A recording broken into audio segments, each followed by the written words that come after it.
මේ ගෙදර ඉන්න බල්ලා මදිද? ඒ ගෙදර බල්ලා නේ. ඌ කාටත් අයිති. මූ මගේ අයිතිකාරයා හොයනවද දන්නේ නැහැ බලු පැටියව. කවුද මේ බය කැට්ටුව හොයන්නේ? කවුරු හරි අහක දාපු එකේ. සාගරිකා කීවා.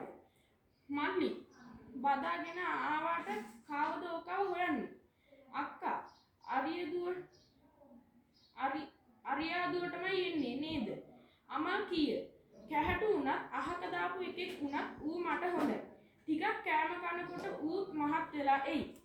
එවිට කුස්සිය දෙසින් බුරාගෙන ආවේ ගෙදර පොඩි බල්ලා. වන ජැකිය. ඌ නාම්මේ කඩිසර උද්‍යෝගිමත් බල්ලි. බලු පැටවා දුටු ඌ බුරාගෙන ආ දෙසට කඩා පැන්නේ. ජැකී කටා හපිය. අමල් ඌට සැරකලේ. නුදුරින් පිහිටි ටිමීද ජැකී වෙතට හැරි ගොරෙව්වේ. ඒ උඹ කට වහගෙන ඉඳී කියන්නම් වැනි සංඥාවකි. ලොකු බල්ලා විසින් සිංහිති අමුත්තා කැමැත්තෙන් බාරගෙන ඇති බව දුටු පොඩි බල්ලා බිරුම නවත්වා පැටවා සිඹ බලා වලගේ වනා නටා ඌ පිළිගන්නට පමණක් නොව ඌ හා සෙල්ලමටද කැමති බව ඇඟවීය. දැන් ඉතින් ගිහිල්ලා ඔළුව හොඳට පිහගෙන ඇඳුම් මාරු කරගනි.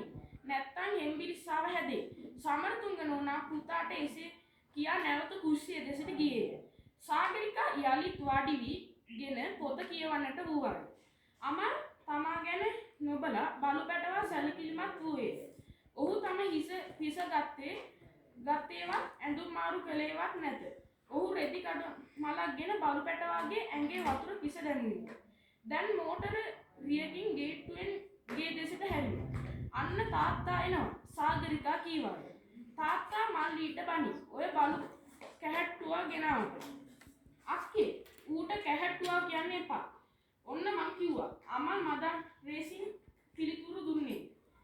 කැහැට්ටුවට ඉතින් කැහැට්ටුවා නොකිය මහත්තයා කියන්නේ කැහැට්ටුවෙක් වෙලා ඉන්නේ ඌට කන්න නැති නිසා නේද?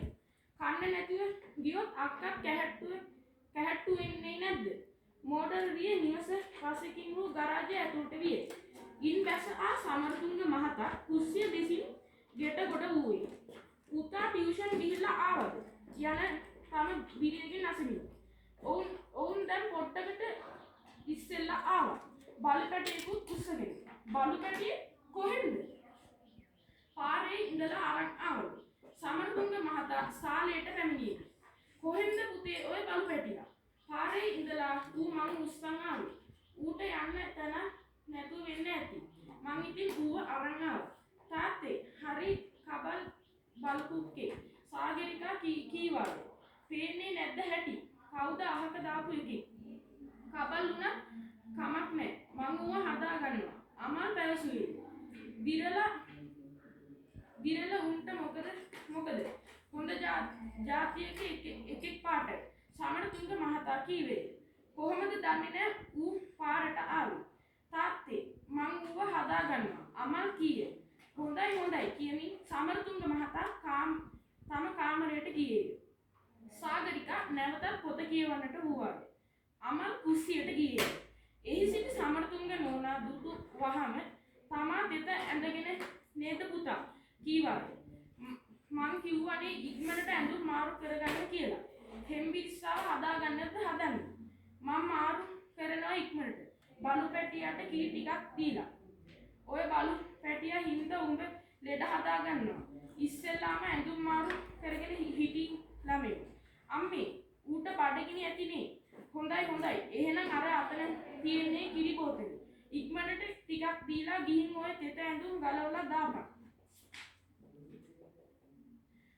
අමල් කිරි සල්පයක් කෝප්පයකට වත් කර ගෙන ගොස් බලු පැටුවාට පෙන්වාට